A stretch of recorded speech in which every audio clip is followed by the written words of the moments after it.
안녕하세요. 여의도에서 신속하고 정확한 정보를 알려드립니다. 여의도 정보맨 여정입니다.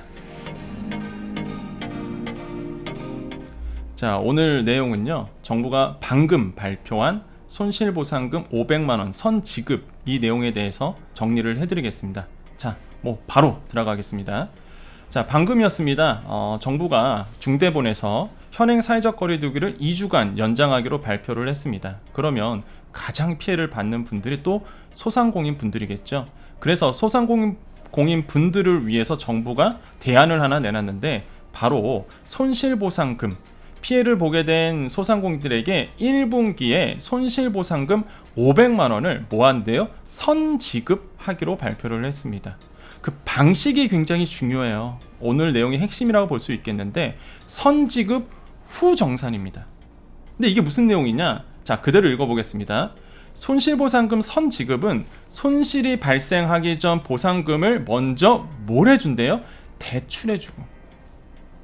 그러면 추후 확정되는 손실보상금으로 뭘 해요? 대출액을 차감하는 방식으로 지급이 됩니다. 별표 5개 칠게요. 많은 분들이 손실보상금 500만원 지원한대. 그러면 과거와 같은 형식, 그러니까 지원금 형식으로 이제 주는 줄 이해하실 텐데, 그게 아니라 대출 형식으로 지원해 주는 겁니다. 선지급 방식이다 보니까 그래요.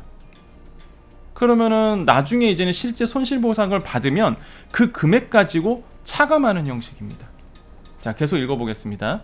선지급을 위한 대출은요, 대상 여부만 확인된다 되면 신용 등급에 별도 심사 없다.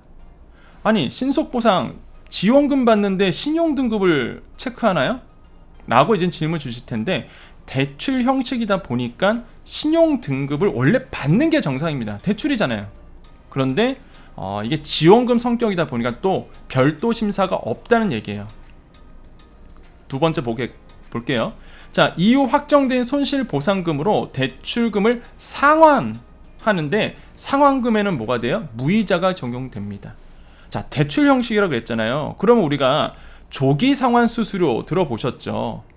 상환 날짜보다 미리 갚는 겁니다. 그러면 일단은 상환하잖아요. 일단 그러면은 이자가 들어요.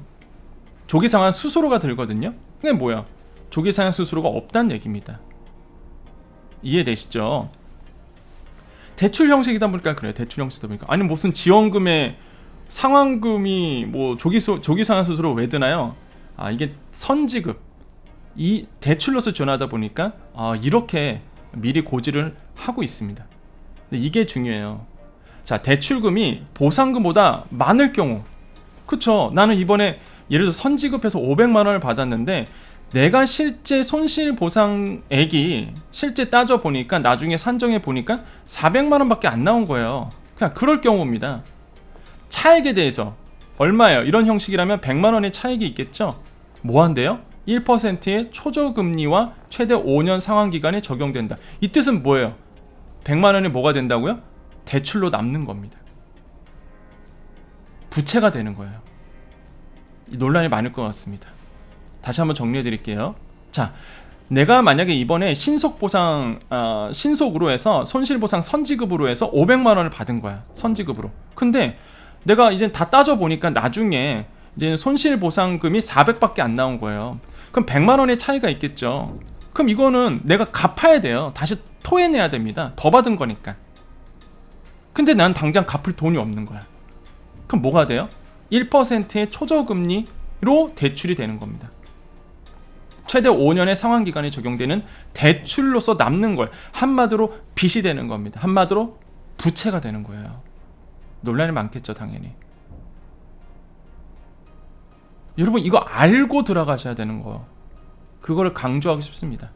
좋은 정책인데, 하지만 이런 걸 알고 무조건 500만원 나오는데 이게 아니라는 사실이에요. 또 오늘 굉장히 자극적인 유튜브 시작해서 굉장히 자극적인 뉴스들도 많이 나올 겁니다. 제목은 그럴싸해요. 선지급 500만원 준대. 뜯어보면은 아니란 얘기죠. 신청 대상 볼까요? 자, 3분기 신속보상 대상 업체의 약 70만 곳 중에서, 이 뜻은 뭐야? 우리가 손실보상금을 보세요. 3분기에 신속보상 대상업체가 70만 곳에 됐습니다. 손실보상금. 자, 손실보상 누가 받았어요? 신청 대상이 누구였죠? 집합금지. 누구였어요? 영업시간 제한. 그런데 신속보상 대상업체입니다. 손실보상금을 그 이의 신청 받거나 나중에 받으실 분들이 아니라 신속보상으로 받으신 분들이 있어요. 이분들이 70만 곳이 되는데 이 중에서 이달 영업시간 제한이 된 곳 55만 곳이 신청 대상이 되는 겁니다. 이해되세요? 다 신청도 안 돼요. 55만 곳이 되는 겁니다. 55만 곳. 근데 그 55만 곳이 어디서 데이터를 뽑느냐? 손실보상금 3분기 거 신속보상으로 받으신 분들 중에서 이분들 중에서도 55만 곳이 선별될 겁니다.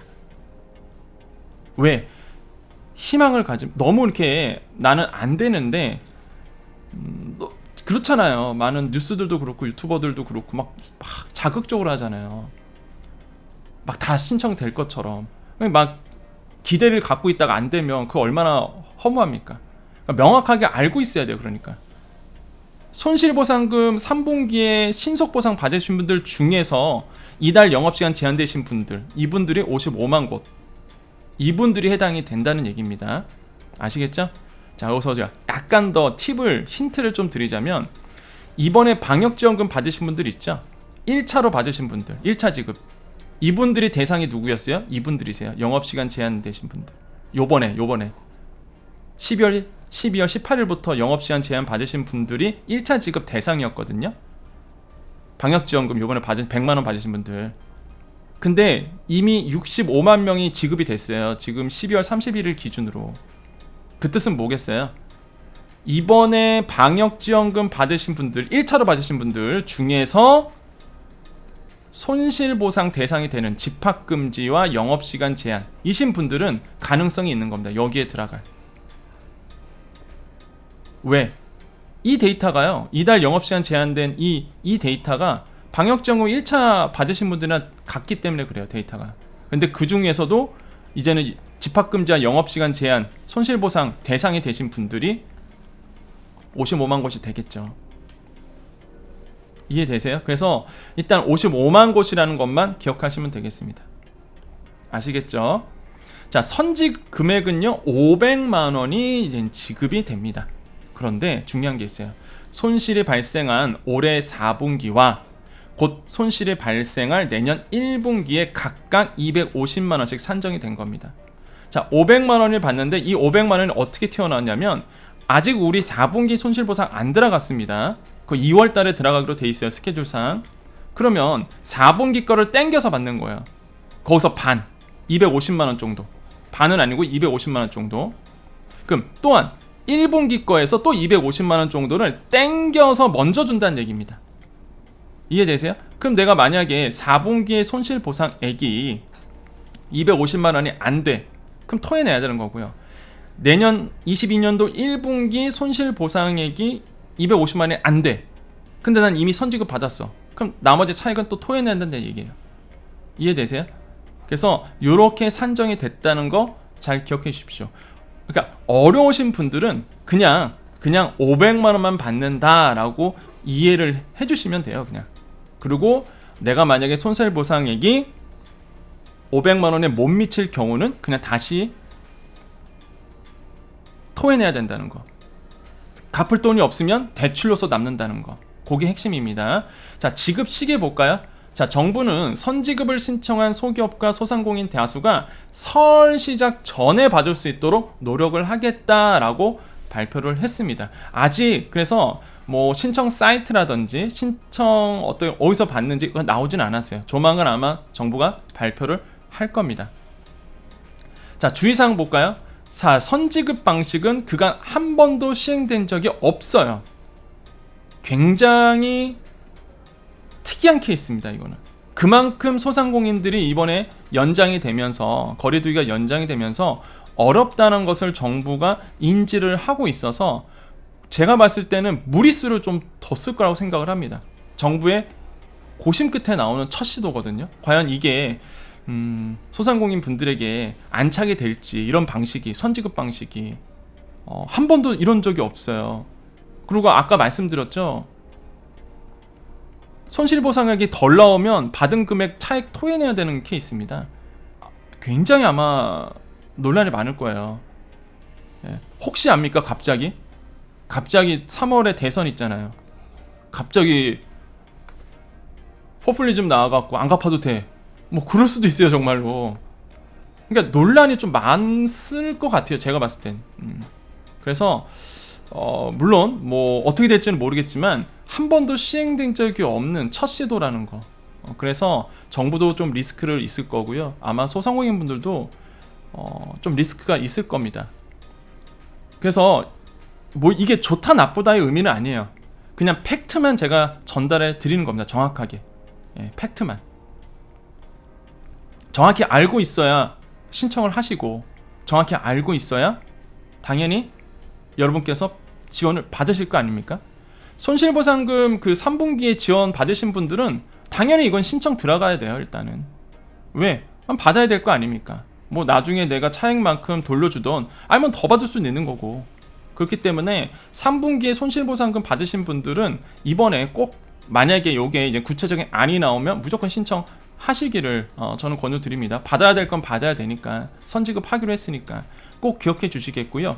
자, 그래서 이렇게 좀 빠르게 정리를 해드렸습니다. 그래서 10분 이내로 정리하려고 했는데 11분이 됐네요. 여러분 이렇게 여러분께 오늘 방금 발표한 정부의 안을 바로 설명해 드렸고요. 저는 여의도에서 여러분께 정확한 정보를 전해드립니다. 여의도 정리맨 우리 여정 패밀리 분들, 우리 구독자님 분들 힘내시고요. 우리 오늘 제가 또 빠르게 정리해드리는 이유가 오후에 제가 또 방송이 있습니다. YTN 라디오 오후 3시 제가 오늘 진행을 해요. 우리 앵커님이 휴가를 가셔서 제가 이제는 원래 제가 패널로 출연하는 프로그램인데 오늘 진행을 합니다. 1월 5일까지 제가 진행을 맡았으니까 여러분 시간 되신 분들은요, YTN 라디오 오후 3시 제가 진행하니까 응원 많이 해주시고요. 또한 오늘 오후 7시 20분에는 JTB 썰전 라이브 출연합니다. 매주 금요일날 썰전 라이브와 함께하고 있거든요.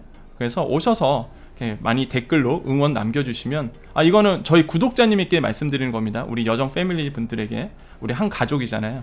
그래서 썰전 라이브도 오늘 금요일 오후 7시 15분 정도에 우리 강지영 아나운서와 같이 이제 출연을 합니다. 그래서 강지영 아나운서 굉장히 훌륭하더라고요. 그래서 매주 금요일마다 하고 있거든요. 그래서 같이 얘기를 나누니까 뭐 시간 되신 분들 오셔서 뭐 여정님이시다 그러지 마시고요. 유튜브에서는 제가 여정이고 이제는 그 필드에서는 이제 경제평론가 아니면 교수로 있기 때문에 그렇게 또 지칭해 주시면 되겠고요. 자, 마지막으로 우리 여정 패밀리들, 우리 인사법 아시죠? 우리 소상공인 분들 힘내십시오. 우리 할 수 있다.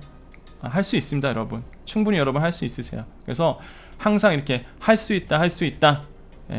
힘내시고, 항상 제가 이 유튜브를 통해서 여러분 응원해 드리고 있잖아요. 여러분은 잘 되실 겁니다. 여러분요, 더 잘 되실 거예요. 22년, 오늘이 21년도 마지막 날입니다. 여러분 새해 복 많이 받으시고요. 새해에는 더욱더 좋은 일만 가득하실 겁니다. 조금만 더 버팁시다. 조금만 더 버티고요. 조금만 더 힘을 냈으면 좋겠습니다. 항상 제가 옆에서 여러분들과 함께 하겠습니다. 여러분 힘내세요. 제가 응원해 드립니다. 여기까지 여의도 정보맨 여정입니다. 감사합니다.